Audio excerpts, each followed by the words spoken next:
ating mga sarili, ang ating mga dalang Biblia. Buksan po natin sa Roma chapter 5, verses 1 to 3. Dapat po hanggang 1 to 5, kaya lang hindi po natin matatapos dahil short exhortation lamang ito.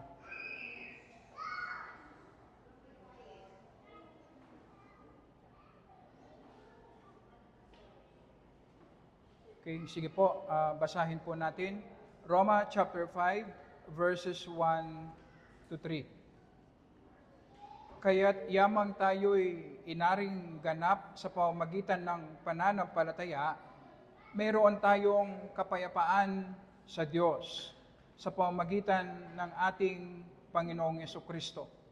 Sa pamamagitan niya'y nakalapit tayo sa biyayang ito na ating pinaninindigan at nagagalak tayo sa pag-asa ng kaluwalhatian ng Diyos.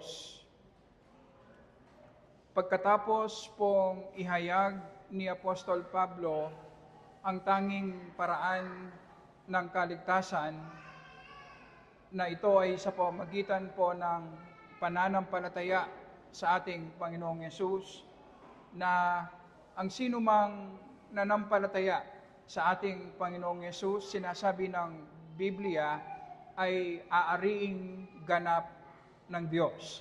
Ang ibig sabihin po, papatawarin ng Panginoon ang lahat ng kanyang mga kasalanan at ang katwiran ng ating Panginoong Yesus na kanyang isinabuhay nung siya'y nandito, na perpekto niyang nasunod ang mga kautusan ng Diyos, sinasabi po ng Biblia ay ipapasuot ng Diyos sa isang taong nanampalataya sa ating Panginoong Yesus. So ang ibig sabihin po, ang isang taong nanampalataya kay Jesus, sa harapan po ng Diyos, siya po ay perpekto dahil ang katwiran ng ating Panginoong Yesus ang kanyang suot-suot. At ang lahat ng kanyang mga kasalanan ay binayad na ng Panginoong Yesus sa krus. At bilang resulta, magmula sa chapter 5, ay sasabihin po ni Apostol Pablo ang mga benefits, resulta ng pag-aaring ganap ng Diyos sa ating mga mananampalataya. Ang unang observation na gusto ko pong makita natin, sa verses 1 to 3, merong tatlong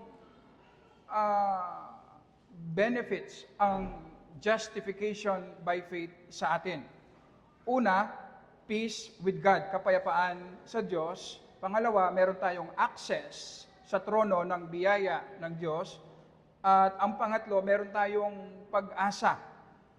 At ang unang gusto ko pong masilip natin, pagdating po sa benefits ng justification by faith, makikita po natin na lahat po tayong mga mananampalataya ay pantay-pantay. Totoo po lahat sa atin na tayo ngayon ay merong kapayapaan sa Diyos. Ang bawat mananampalataya ngayon ay merong access sa trono ng biyaya ng Diyos. At ang bawat mananampalataya ay merong iisang pag-asa na merong glorying naghihintay sa atin sa susunod na buhay. So mali po ang katuruan na merong second blessing, na merong iilang mga mananampalataya na nararanasan nila ang pagpapala ng kaligtasan na hindi nararanasan ng iba. So mali po ang katuruan na yon.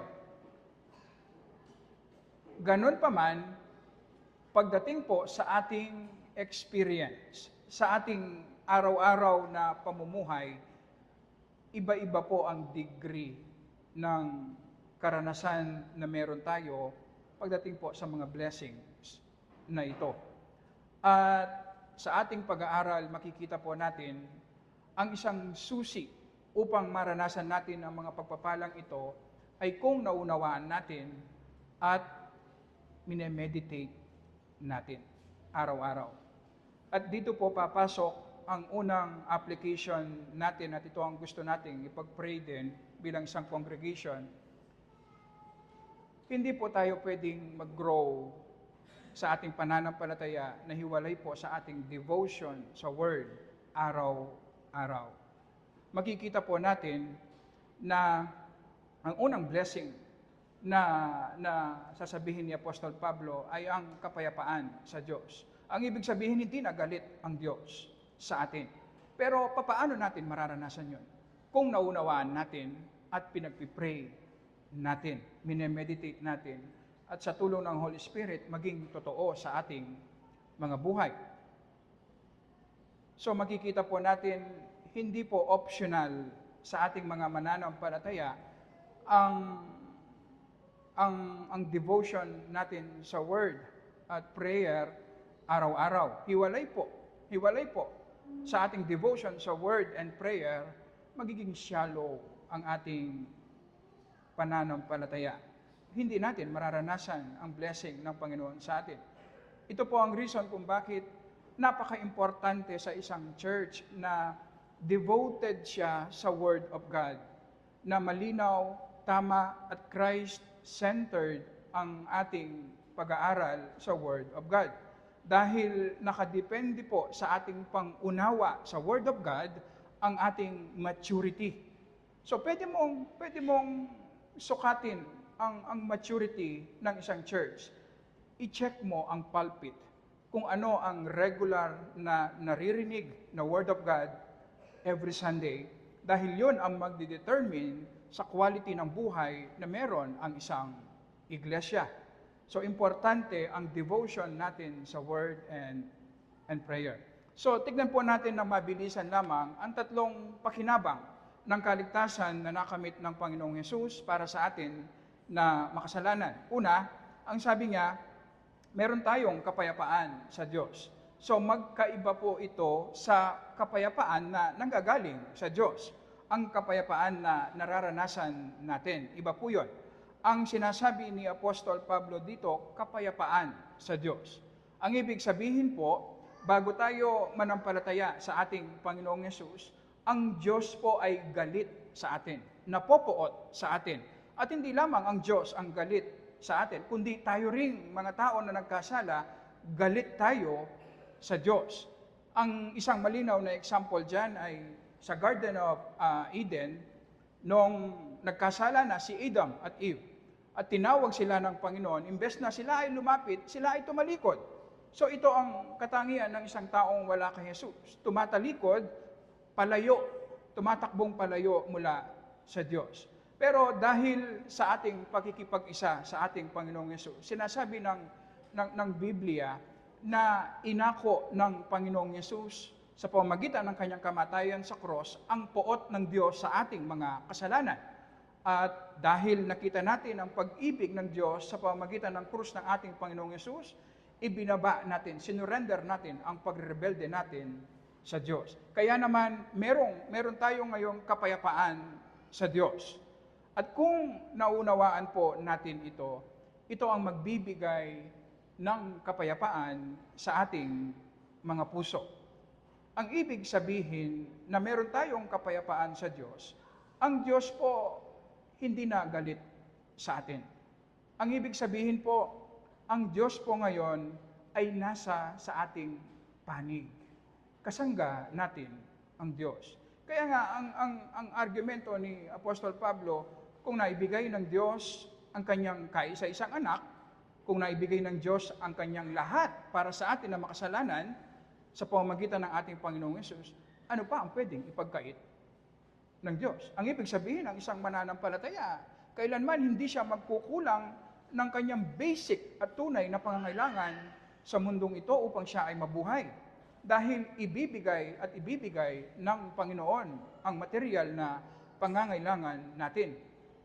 At kung ang Panginoon ay nasa ating panig, sino man ang kumalaban sa atin, sino man ang sumira sa atin, alam niyo po ba, lahat ng kanilang gagawin ay para lamang sa ating ikabubuti, dahil ang Diyos na nasa ating panig, siya rin ang Diyos na soberano na mayroong absolute control sa lahat ng nangyayari sa ating mga buhay.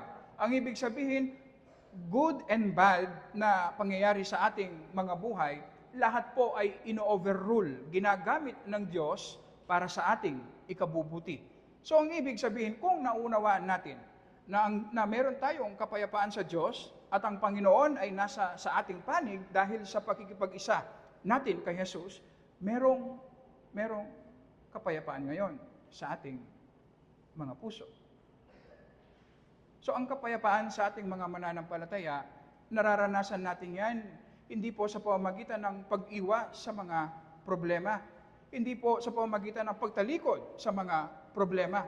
Ang kapayapaan po, nararanasan natin yan sa pamamagitan ng pag-iisip, pag-meditate natin ng kaligtasan na nakamit ng Panginoong Hesus para sa atin. At kung naunawaan natin ito at nararanasan natin ito, anumang kalagayan na kinaroroonan natin kasalukuyan, gaano man kahirap yan, gaano man kapait yan, kayang i-overcome ng kapayapaan na meron tayo within, na galing po sa Holy Spirit. Pangalawang pakinabang ng kaligtasan na nakamit ng ating Panginoong Hesus para sa atin, sa pamamagitan niya'y nakalapit tayo sa biyayang ito na ating pinaninindigan at nagagalak tayo sa pag-asa ng kaluwalhatian ng Diyos. So, pangalawang pakinabang, meron tayong access sa trono ng biyaya ng Diyos. Dahil meron tayong kapayapaan sa Diyos ngayon, ang ibig sabihin, hindi lang tayo inaring ganap ng Diyos. Nag-establish ng relationship ang Diyos sa atin ngayon. So hindi lang tayo basta niligtas ng Diyos, kundi gusto ng Diyos at plano ng Diyos na magkaroon tayo ng intimate, close relationship sa Diyos Ama. So ito ang goal ng kaligtasan, na ilapit tayo ng Panginoong Yesus sa Diyos Ama sa pamamagitan ng kanyang perpektong buhay at perpektong kamatayan sa krus. Sa kabila ng ating pagiging makasalanan, pwede tayong lumapit sa banal na trono ng Diyos Ama dahil nga sa pagbabayad kasalanan ng Panginoong Yesus para sa atin. At kung naunawaan po natin ito, mag-iiba ang perspective, pananaw natin sa buhay pananampalataya. Ang ating nakasanayan at palaging itinuturo, kailangan kang mag-serve. Kailangan wag mong gawin ito. Palaging nakadepende sa kung ano ang gagawin natin para sa Panginoon. Kailangan every Sunday nasa church ka. Alam niyo po ba, merong tamang lugar ang mga do's and don'ts, ang ating mga duties bilang mga mananampalataya. Pero alam niyo po ba, ang pinakauna at pinaka-importanting nakamit ng Panginoong Yesus para sa atin ay meron tayong access sa Diyos Ama. At yan po ay nararanasan natin sa pamamagitan ng araw-araw na lumalapit tayo sa Diyos sa panalangin. Sa panalangin. At kung i-assess natin ang buhay pananampalataya natin, this time, i-assess natin kung anong level ng maturity meron tayo at kung gagamitin natin ang prayer para i-check ang quality ng pananampalataya natin, karamihan sa atin, ibang klaseng pananampalataya ang ipinamumuhay natin. Araw-araw ba nag-i-spend ka ng time sa Word upang ang iyong puso ay makondisyon at lumapit ka sa Panginoon sa trono ng kanyang biyaya? Na-enjoy mo ba ang presensya ng Diyos, ang prayer, ang fellowship mo sa Diyos? Na ito ang nagbibigay ng power at quality sa ating buhay. Naglilingkod tayo dahil galing tayo sa presensya ng Diyos. At kung ang paglilingkod natin ay nag-uugat sa araw-araw na lumalapit tayo sa presensya ng Diyos araw-araw sa panalangin, merong strength, merong godliness sa paglilingkod na ating ginagawa at acceptable sa Diyos ang ating ginagawang paglilingkod. Ang isang pinakaunang sinabi ni Apostol Pablo na problema ng tao sa Romans chapter 1 na ating napag-aralan, hindi naman yung marami tayong ginagawang kasalanan. Pangalawa lang yun. Immorality, disobedience.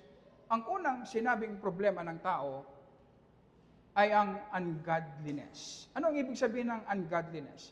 Na ang tao po, hiwalay kay Kristo, nabubuhay na parang walang Diyos. Wala siyang pakialam sa Diyos. Hindi siya lumalapit sa Diyos. O maraming mga unbelievers nagpipray pero hindi po tunay na panalangin. Lumalapit lang sa Panginoon kapag merong kailangan sa panahon ng sakuna. Kaya ang description ni Apostol Pablo sa mga hindi mananampalataya, ungodly. Hindi sila maka-Diyos. Nabubuhay sila na para bang walang Diyos. At ngayon na kiniklaim natin, na naranasan natin ang pagliligtas ng Diyos, nakikita ba ngayon ang godliness sa pamamagitan ng prayer, communion natin sa Panginoon araw-araw? Dahil ito ang magdi-define sa atin. Ito ang greatest blessing ng kaligtasan na nakamit ng Panginoong Yesus para sa atin na makasalanan. Ang tanong, bakit hindi natin na-enjoy? Bakit hindi natin nararamdaman ang presensya ng Diyos sa panalangin? Kaya nag-i-struggle tayo, kaya hindi na lang tayo nagpipray. Kamukha po ng relationship ng mag-asawa. Kapag ang asawang lalaki, pinaglilingkuran niya ang kanyang asawang babae, at ibinibigay niya sa abot ng kanyang makakaya ang lahat ng pangangailangan ng kanyang asawang babae. At ang asawang babae naman, devoted siya sa kanyang asawang lalaki, nagsasubmit at nire-respeto niya ang kanyang asawang lalaki. Alam niyo po ba, ang bunga nito ay very intimate relationship. Na-enjoy nila ang presensya ng bawat isa. Gusto nila palagi silang nag-uusap. At ito ang nagbibigay ng enjoyment sa mag-asawa. Alam niyo po ba, ganun din pagdating sa relationship natin sa Panginoon. Kapag lumalakad tayo sa kabanalan, kapag devoted tayo sa word and prayer araw-araw, at nagsisikap tayong sumunod sa mga kautusan ng Diyos, ang isang bunga niyan, mararamdaman natin ang intimacy sa Panginoon. May enjoy natin ang prayer.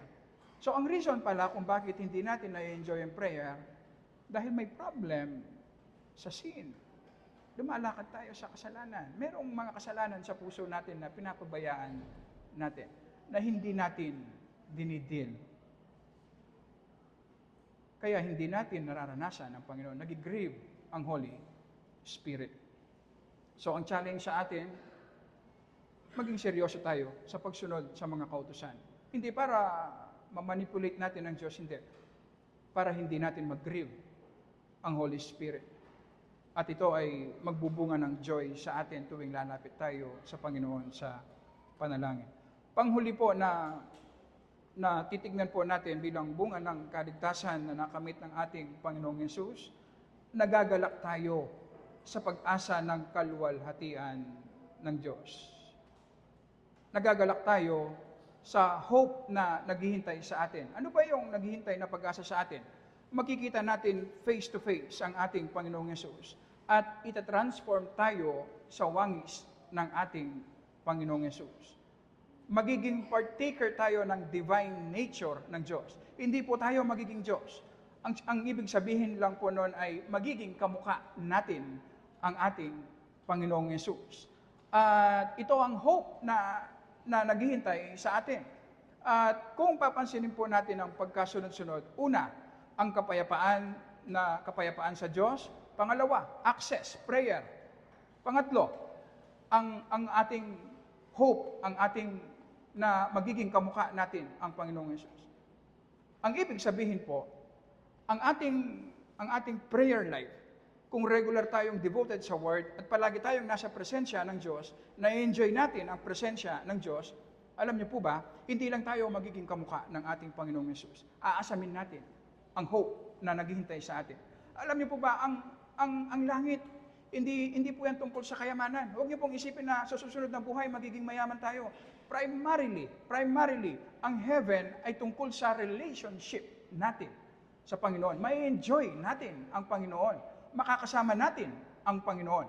Ang problema, kung sinasabi mong patungo ka sa langit, dito pa lang sa lupa, hindi mo naman na-enjoy ang Panginoon, ano ang gagawin mo sa langit?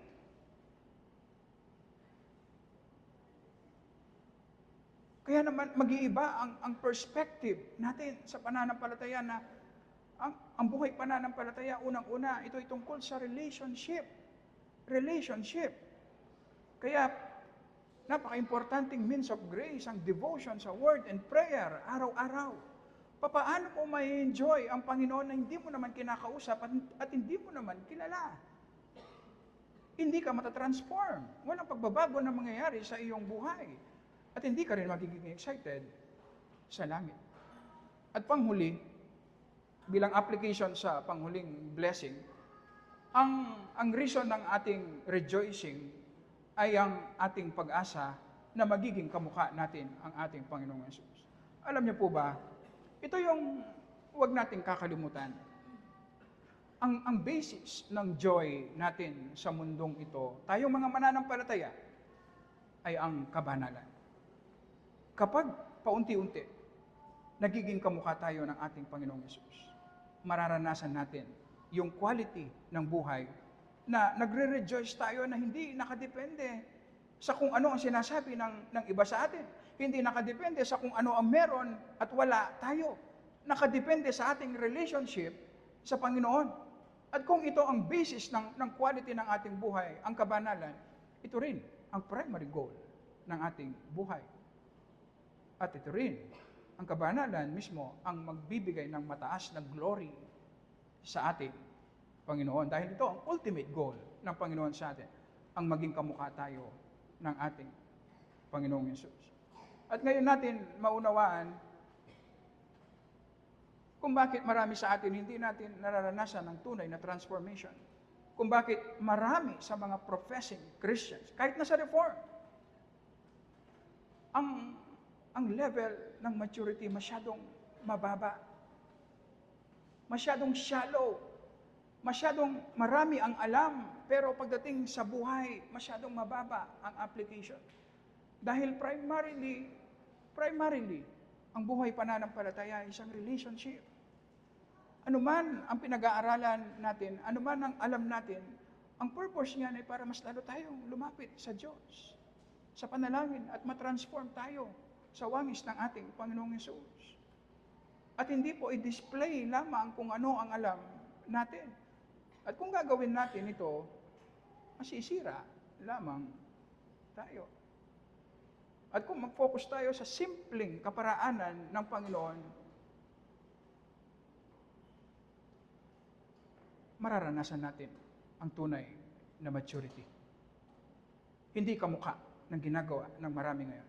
Ang gusto natin ay tunay na maturity, na binabago ng Panginoon ang ating mga buhay at nararanasan natin ang Panginoon.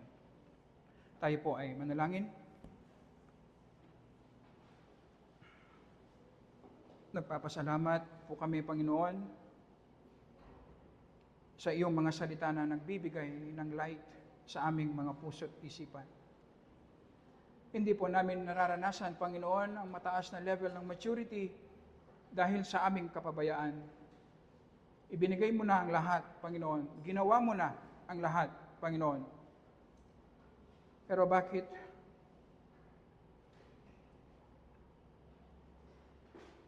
napakahirap para sa amin, Panginoon, na ma-enjoy ka namin?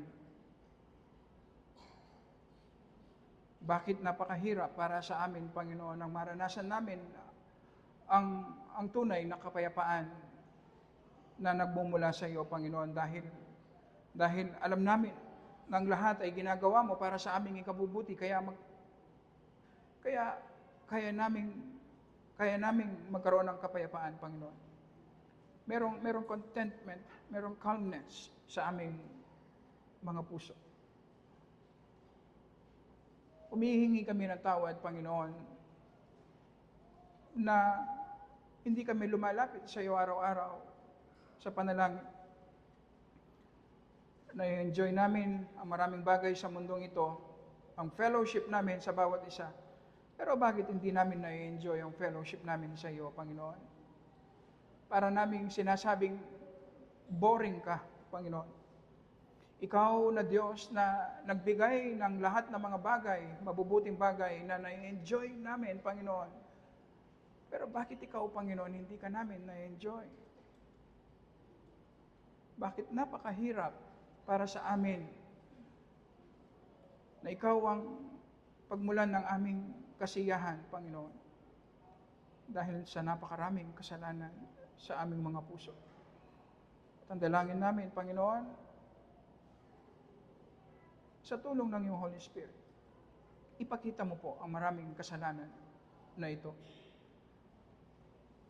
Tulungan mo po kaming mamuhi sa mga kasalanan na ito. Tulungan mo po kami mag-repent. At tulungan mo po kaming tumingin sa krus ng aming Panginoong Yesus. Na niligtas mo kami, Panginoon, ng kamatayan ng aming Panginoong Yesus ay bilang bayad sa lahat ng mga kasalanan na ginagawa namin, Panginoon. At na-offend ka namin, Panginoon, sa mga kasalanan ito. Nagigrieve ka. Kaya naman, humihingi kami ng tawad, Panginoon. At tulungan mo po kaming linisin ang aming mga puso. Sa lahat ng aspeto ng aming inner being, linisin mo po ang aming isip, aming mga puso, ang aming will, ang aming emotion, ang aming affection. Panginoon, tulungan mo po kami na ikaw ang mag-control sa aming mga buhay upang ma-enjoy ka namin at maging kamukha kami ng aming Panginoong Hesus. At ang aming mga buhay ay maging daluyan ng pagpapala dahil ikaw ang nagkokontrol at nabubuhay sa amin sa pamamagitan ng aming pananampalataya. At tulungan mo po kami mag-rejoice, Panginoon, sa pag-asa na naghihintay sa amin. Ito ay sigurado dahil ito ay nakadepende sa buhay at kamatayan at muling pagkabuhay ng aming Panginoong Hesus. Tulungan mo po kami na dito pa lamang sa mundong ito, Panginoon, ang maging goal namin ay maging kamukha ng aming Panginoong Hesus. Dahil ang naghihintay sa amin ay Christ-likeness, Panginoon. At ito ang greatest blessing na nakamit ng aming Panginoong Hesus, na iyong ipinangako na makakamit namin, Panginoon, mararanasan namin sa susunod na glory. At tulungan mo po kami bilang isang iglesia na maging malalim ang aming devotion sa iyong mga salita. Hindi para meron lang kaming i-display na kaalaman, Panginoon, kundi upang lumalim ang aming relationship sa iyo, ang aming pag-ibig sa iyo, Panginoon, at magmamanifest ito sa aming fellowship sa iyo sa panalangin, araw-araw. Tulungan mo po kami, ikaw ang kumilos sa puso ng bawat isa sa amin. Pagdating sa mga bagay na espiritual, pagdating sa aming mga puso, Panginoon, ignorante kami. Kaya naman, lumalapit kami na nagdidepende lamang sa iyong Holy Spirit, Panginoon. Maliban na ikaw ang kumilos sa buhay ng bawat isa sa amin, sa buhay ng iglesyang ito, Panginoon, hindi po namin mararanasan ang mataas na level ng pananampalataya, Panginoon. Kaya naman, ang dalangin po namin, alang-alang sa kamatayan ng aming Panginoong Yesus sa krus. Alang-alang sa iyong glory, Panginoon. Iparanas mo po sa amin ang Christ likeness. Maging gracious ka, Panginoon. I-display mo ang iyong glory sa pamamagitan ng buhay ng iyong iglesia. Sa pamamagitan ng buhay ng bawat isa sa amin, Panginoon. At ito ang gusto namin ma-achieve, Panginoon, sa aming pagsamba ngayong umaga. Sa aming pagbasa ng iyong mga salita, sa aming paglapit sa iyo sa panalangin, sa aming pag-aaral sa iyong mga salita, aming pagtuturo ng iyong mga salita, Panginoon. Dalangin po namin na ma-edify ang iyong church at ma-glorify ang iyong pangalan. Fully dependent kami, Panginoon, sa iyong Holy Spirit. Dalangin po namin, i-glorify mo po ang iyong pangalan sa iglesyang ito. At patuloy na i-sustain mo po, Panginoon. At bigyan mo po kami ng wisdom sa kung paano po namin gagawin ang evangelism na iyong ipinag-uutos sa iyong iglesia. Tulungan mo po kami. Ikaw ang mag-sustain sa mga men na nagpapagal, Panginoon, upang mai-preach ang simpleng mensahe ng mabuting balita ikaw po ang magbigay ng joy sa kanila. At ikaw rin ang mag-purify sa kanilang mga motibo, Panginoon. Dahil alam po namin, hindi lamang ito simpleng gawain na pinapahayag ang mabuting balita. Alam po namin na si Satan ay active rin para i-tempt kami. Ang aming mga puso ay mga makasalanan din, Panginoon, na napakadali para sa amin na magkaroon ng maling motibo, Panginoon. Tulungan mo po kami, ikaw ang mag-sustain, mag-ingat sa bawat isang ginagamit mo, Panginoon, sa church na ito upang ma-advance ang iyong kingdom, upang ma-preach ng malinaw, ng simple, ng tama ang iyong banal na salita, upang ma-preach ng simple at tama ang iyong mabuting balita, Panginoon. At ang lahat ng ito ay dinadalangin po namin para sa luwalhati lamang ng aming Panginoong Yesus. Amen. Amen.